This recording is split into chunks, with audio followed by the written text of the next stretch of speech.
On Overdrive today, we check out the new Mercedes Benz EQA, the updated version of the powerful Ultraviolette F77 Mark II, and find out all about the maiden Volkswagen Experiences road trip. Hello and welcome to Overdrive. I am Soini Dutt. The Mercedes Benz EQA is the electric version of the GLA and is priced at 66 lakh rupees. Now in the video up next, we are going to take a look at what's changed in terms of design, in terms of comfort, and also what is the range of this electric vehicle and the features that have been added to it.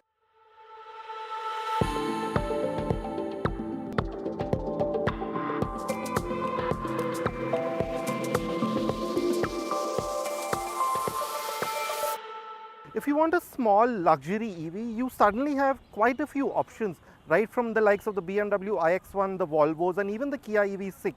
But Mercedes has been absent from this segment, which is why you now have this, the Mercedes Benz EQA. With the EQA, while most of the sheet metal is shared with the GLA, you have a fairly differentiated, smart-looking front with the full-width lighting, the slightly reworked headlamps with the blue highlighting, and a blanked-out grille. The star pattern here is well executed and adds a subtle touch of presence to what is otherwise quite a compact car. The added chrome and the softer new bumper also go with this theme. The EQA looks most similar to the GLA in profile, but you will notice the large 19-inch aero-efficient wheels. These are again eye-catching despite being heavily cladded. These changes are functional too, allowing for a drag coefficient of 0.28 from the GLA's 0.30. The boot lid is new with the slimmer full-width tail lamps, and the number plate shifting to the new bumper also makes for a sleeker look than the ICE versions. However, the EV packaging has dropped boot space to 340 litres from the GLA's 425, so you will need to pack more consciously on family trips. Now, like with the GLA, the EQA's small footprint, its sort of compact dimensions make it a great city car. You have broadly similar outputs, 190 PS and 385 Nm as say the diesel GLA 220D. So yeah, performance is similar, but of course, I must say that unlike some of its competitors, the EQA sort of gives you that sharp acceleration off the line, especially in the comfort and sport modes. So yeah, that is something if you aren't used to EVs, you will have to take notice of. But the eco mode in that sense for us worked better in traffic, where it's calmer, it's got a slightly softer throttle response. So it just makes living with this car a bit easier. At higher speeds, you find that performance evens out. The EQA's motions become smoother, and while you do notice a slight dip in performance past 80 kmph, the Mercedes is still quite comfortable doing highway speeds. The 0 to 100 kmph time of 8.6 seconds is again quick enough for most needs, although there are more powerful rivals, while the 160 kmph top speed is good enough too. Its 560 km of WLTP range from its 70.5 kWh battery pack is one of the highest in its segment, and like we've seen with other Mercedes EVs, it does do a great job of maximizing efficiency. You can expect to see a real-world range of about 450 km without much trouble, so longer trips are doable. Charging speeds are good too, if not class-leading. The EQA can DC fast charge at up to 100 kW, and charging at home via an AC wall box at 11 kW will take 7 hours 15 minutes to fully top up the battery. When you are on an open road, you will notice that the EQA feels flat, composed, like how most Mercedes cars do. But with these 19-inch wheels, then of course it's carrying a different suspension tune, considering it's much heavier, over 2 tons than the GLA. So you do notice that firmness when you hit sort of rough patches where the car is sort of moved around a little bit. It sort of thuds through bumps and sort of ditches. In that regard, it's not very comfortable. You do get thrown around in the cabin a bit. But this suspension tune does give the EQA an agile, darty feel around corners. Yes, the low-centered mass of an EV helps to minimize roll, but the EQA does a good job of managing its mass in these conditions.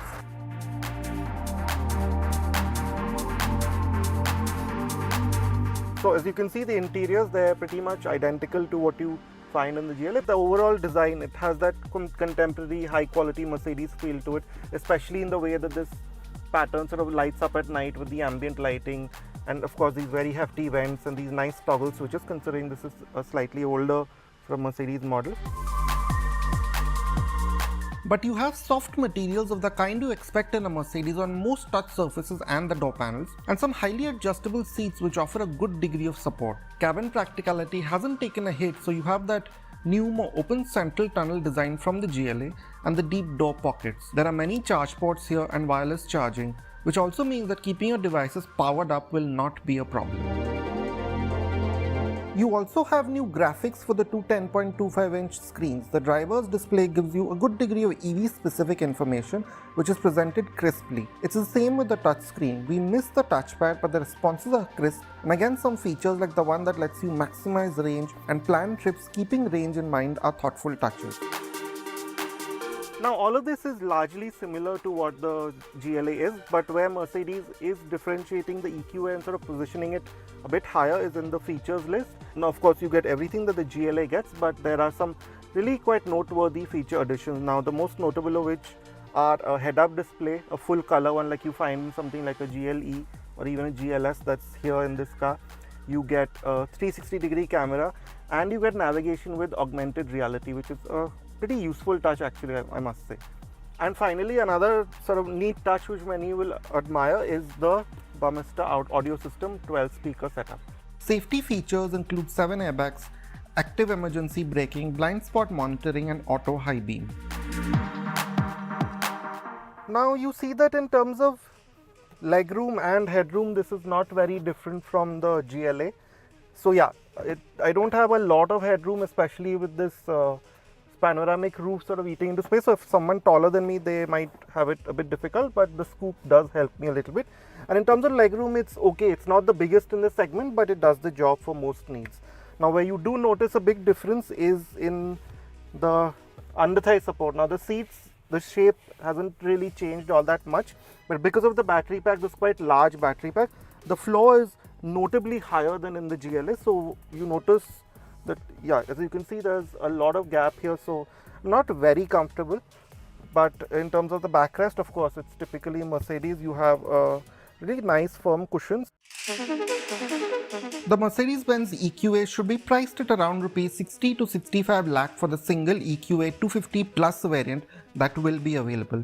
Yes, rear passengers will have to contend with slightly awkward seating, and we think the firm ride puts the EQA at a disadvantage to its rivals. But many will be drawn to the impressive range and the typically special Mercedes feeling that you get in the cabin with the ambience and features. Well, it does seem like a month of electric vehicles. Do let us know on our YouTube channel what you thought of the Mercedes Benz EQA. But we'll take a very quick break here on the show. Coming up on the other side, we'll tell you all about the updated Ultraviolette F77 Mark II, the Recon variant. Welcome back, you're watching Overdrive. The power-packed performance electric Ultraviolette F77 Mark II has received some very interesting updates and features that makes the motorcycle fun to ride than before and also safer than before. It has a reworked regen system and now actually knows when to stop. Here's Chris with all the details.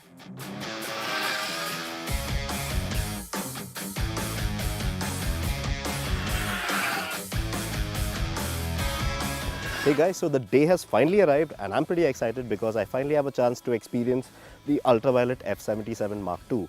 Yes, now this is the same bike that was launched just a couple of months back and we also did a quick walk-around video of the same motorcycle. But now we finally have a chance to see what this brings to the table out in the real world. Now this is not the standard stock F77 model, this is the higher spec F77 Recon. The Mark II obviously with the bigger battery pack and therefore better range. So let's see what this one has to offer. In the department of exterior design, not a lot has changed from the first bunch of performance e-bikes that were launched at the end of 2022. The Mark II gets some new colorways and new stickers on the front fork and panels that visually indicate that this is the more up-to-date version. In terms of underpinnings, everything remains the same as before. Ultraviolette have thankfully addressed some of the quality issues that we found with the older bike though.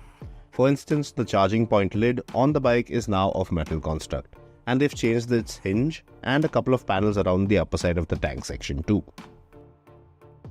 Now while the Mark II version of the F77 retains the same body language and basic design as the previous model, well, what still remains fascinating and really cool is the fact that you don't have any screws or bolts along the entire facade of the motorcycle, and that's really nice.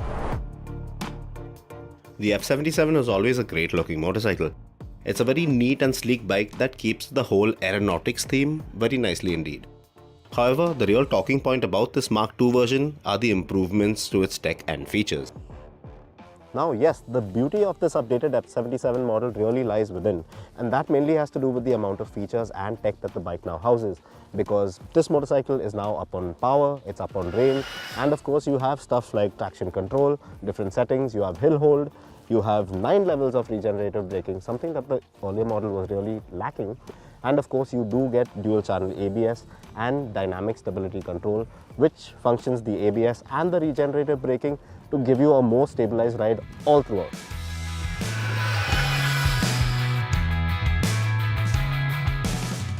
You even have the option of going in for some smart tech in the form of the Violette AI, which gives you access to ride analytics and tells you how to ride a lot more efficiently after collating your data.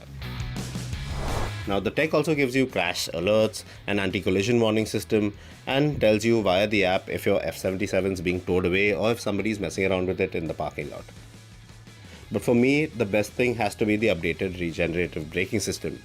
When I tested it out last monsoon in Mumbai, I found that the older bike, well, it was something that the bike was really in dire need of, because the system back then was quite inefficient, especially in the wet, where you'd want the regen system to function more or less on the lines of engine braking and bring the bike to a halt quicker and safer.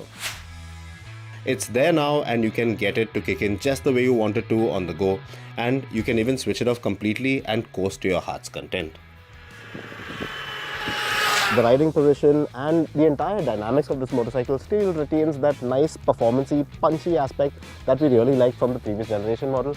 But now it just feels more wholesome because you have that level of customizability that the previous bike was missing.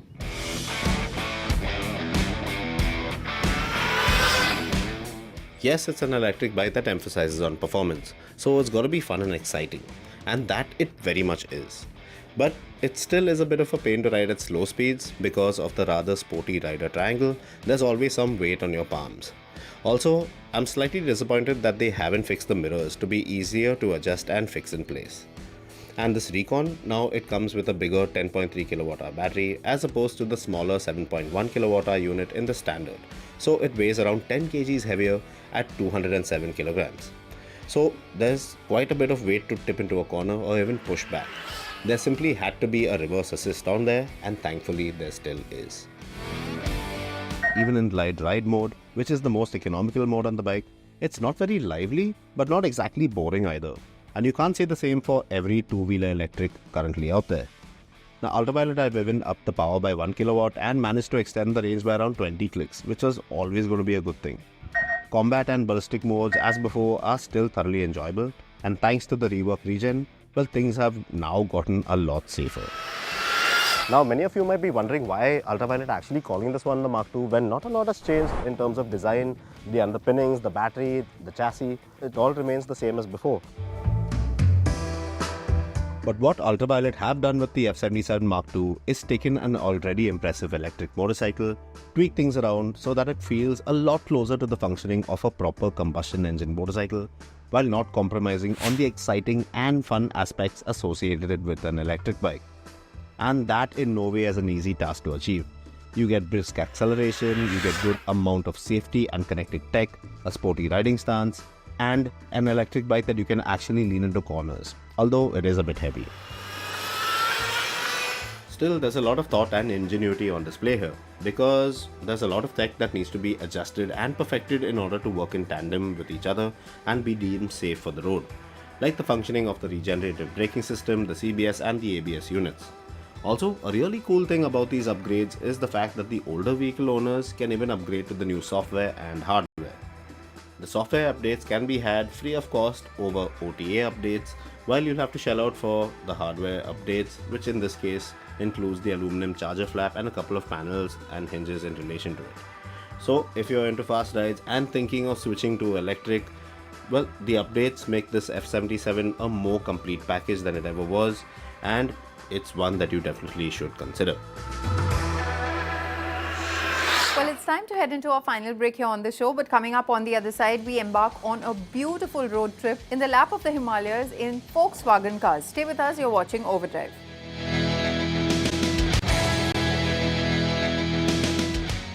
you're watching Overdrive. Volkswagen India has curated some special road trip opportunities for their potential as well as existing customers, where they get a chance to drive a fleet of the Volkswagen cars in some exotic regions. Now, the maiden Volkswagen Experiences took place in the breathtaking region of Ladakh. Kenneth and Tuhin got a chance to be a part of this drive, and they were also lucky to visit the CNBC base camp. Here's their story.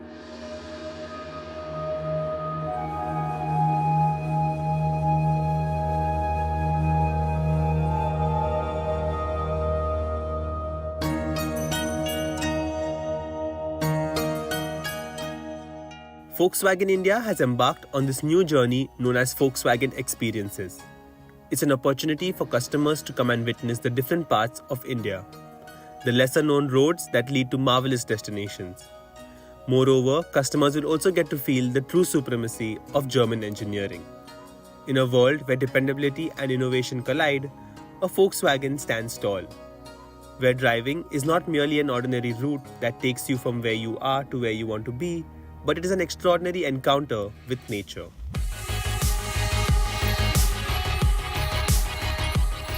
Welcome to Leh, a dream for so many people to come and witness landscape, terrain, and most importantly, extraordinary climate. Now I say dream because it's always been my dream to come here. I think it's safe to say it's just as wonderful as I imagined. I would never miss a trip up to the mountains, and when I was informed that I was going to be behind the wheel of a Volkswagen Tiguan, it didn't take too long to pack my bags and head up north. The Tiguan took us to some incredible spots like the Thiksi Monastery, which is one of the largest monasteries in Ladakh, the Sangam, the meeting point of the Indus and Zanskar rivers, and the CNBC base camp, which is a military base about 12,000 feet above sea level.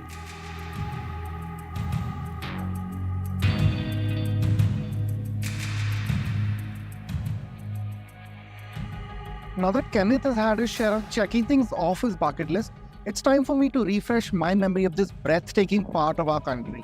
I'm going to be doing the Leh-Manali highway again, one of the more iconic road journeys, but things are already looking up for me because I have the VW Tiguan with me on this trip.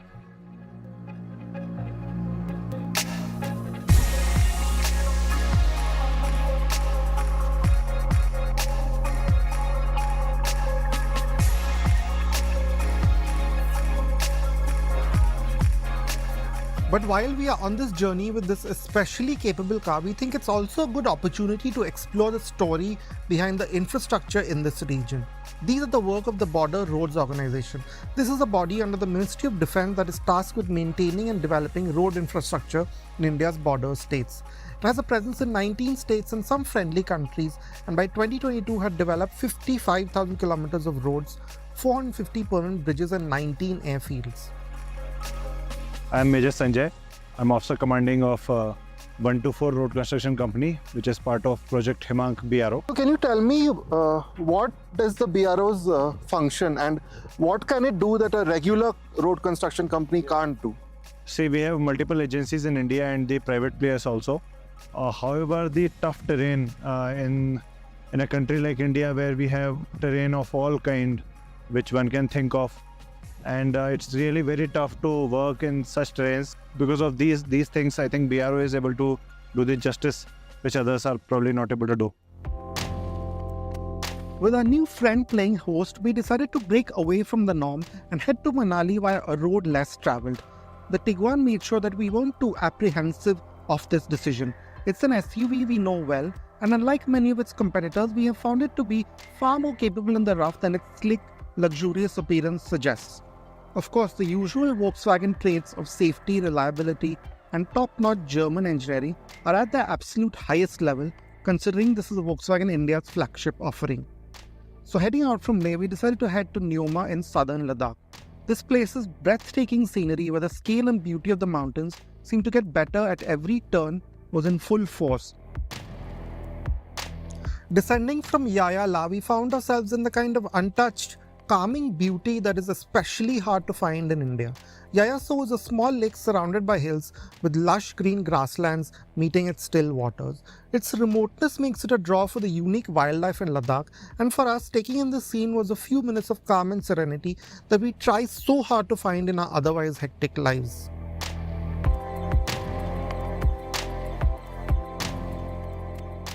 Well, the further we've gone off the beaten path, the more the Tiguan has impressed us. Now, we always knew this was a strong, dependable, solidly built car, but the way it's tackled these quite rough terrains that we come across, for example, rocky trails, muddy trails, sandy patches, anything that you put in front of it, it's handled it really quite well.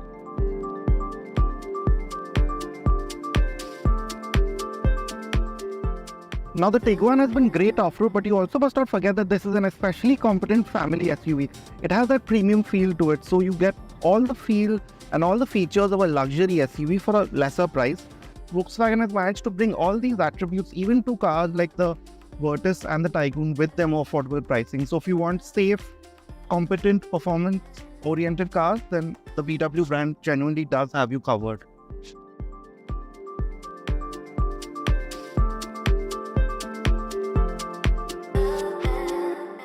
Well, with that, it's a wrap on this week's edition of Overdrive. But remember, you can stay in touch with the team through our various social media platforms, and you can follow us on Instagram as well. We'll see you next week. Until then, goodbye. Many thanks for watching. Drive and ride safe.